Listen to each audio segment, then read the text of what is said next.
This day just keeps on going. I didn't know what was going on. I panicked. I got a phone call from my boy Casper. He says, oh, you gotta hurry back. The water's pretty cloudy. It's become like mummified. The disc didn't even unroll yet. Alright, so this day just keeps on going. So this morning, I showed you the albino pearls that were born, the 3 albinos and the 1 het. I went out to lunch, and then I got a phone call from my boy Casper over here. And he says, oh, you gotta hurry back. The Albino Boesemani gave birth. I was so excited, but not everything always goes according to plan. So she did give birth, and here it is. Okay, the water's kind of cloudy. We got 2 stillborns, right? And we got 3 healthy pups. I was concerned about her this past week because her appetite started decreasing, and I didn't know what was going on. I panicked a little bit because this fish is so important to me.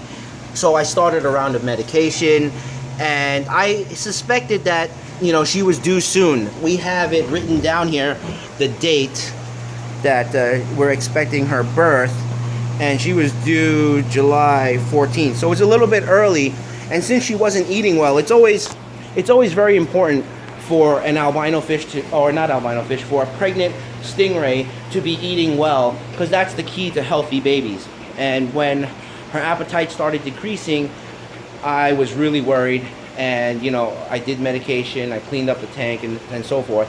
But now it kind of explains it, because sometimes some rays, when they're about to give birth, their appetites do decrease, okay? And usually when they decrease and stop eating, they give birth within 1 or 2 days, but this carried on for about a week and a half. So I didn't think that would be the case, right? But I guess it ends up that it is the case. So, and Boesemani Stingrays is a fairly new species in the hobby.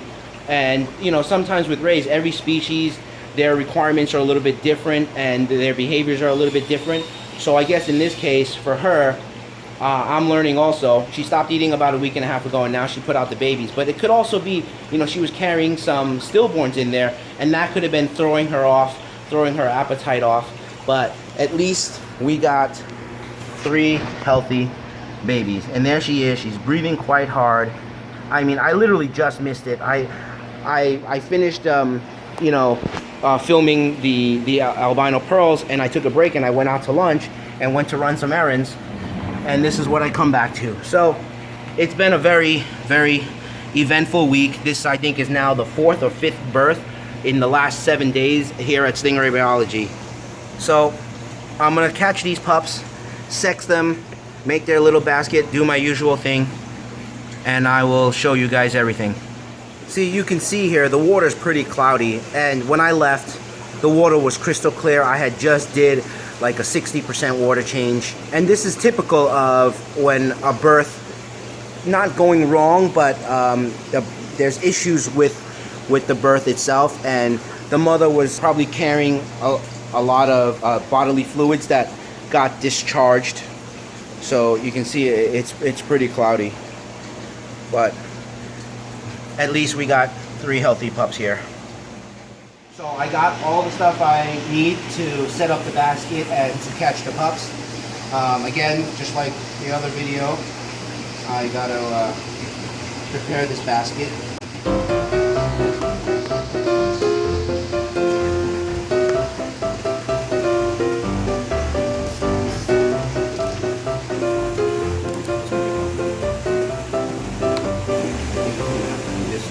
Because what I'm concerned about are these openings right here, and it was too low in the water level that the pups couldn't get out. So I think I gotta raise it up this way, put the pipe underneath to raise it up a little bit, and I think that will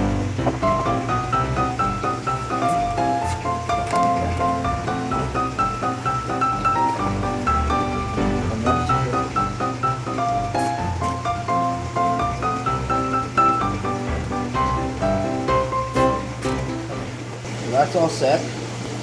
Now I gotta catch the pups. Alright, so we'll start with this little guy. go.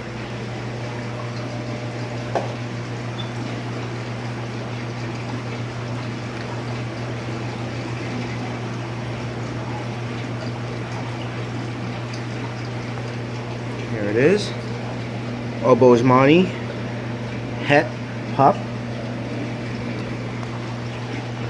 This one is a male. Okay, now you can see here it was born a little bit early, and that orange little thing right there, that's like a yolk sac. So usually the bigger the yolk sac, it means the more premature it was. So in this case it's fairly tiny. So it was close because the date I had written down was July 14th. So we're only about 2.5, 3 weeks off, which is okay. So put her in the basket, or him in the basket. Move on to the next one.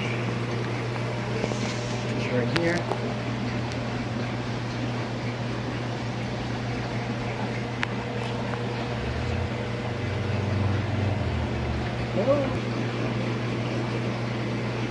This guy's not being very cooperative. There we go.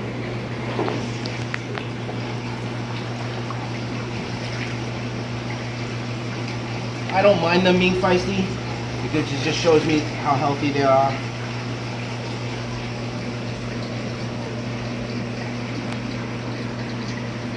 Now, some of you at home who are not familiar with breeding albinos or albino genetics, they might be asking, well, okay, this is a female and a small little yolk sac. They might be asking, well, the mother is albino, why are the pups coming out brown, right? Well, when it comes to breeding albino, both parents have to be genetic carriers of the albino gene. And in this case, I'm only working with one albino animal, and she's a female.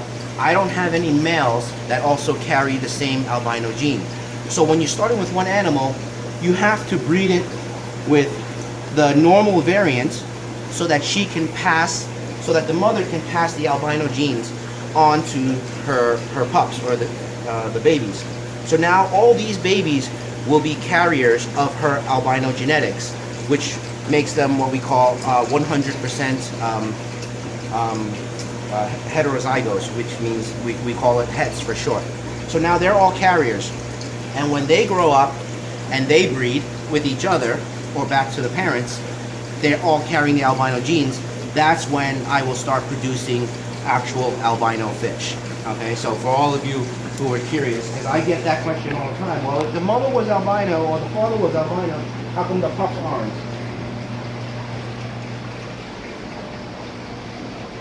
So, you know, when you start off with a single animal, the process to breeding actual albino animals is a lot longer because you have to put an extra generation of work to be able to achieve the white animals.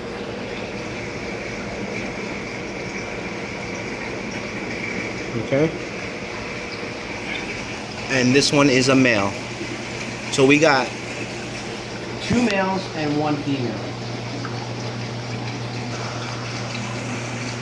There they are. Now I'm going to pull out the undeveloped embryos, which is right here. So in this case with these guys, they were fertilized and something went wrong during the course of her pregnancy, and they died in the uterus, and then they kind of become like mummified.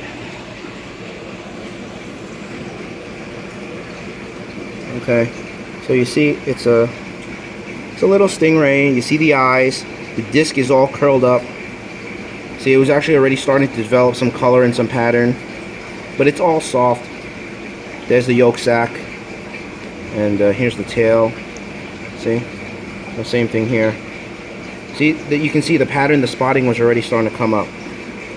And in this case, this one, the disc didn't even unroll yet, so I thought that was going to be opened up. See, unlike this one was already rolled up, the disc, and then it rolled back. But this one looks, oh, there it goes. Okay, it was rolled the other way. Haha, sorry.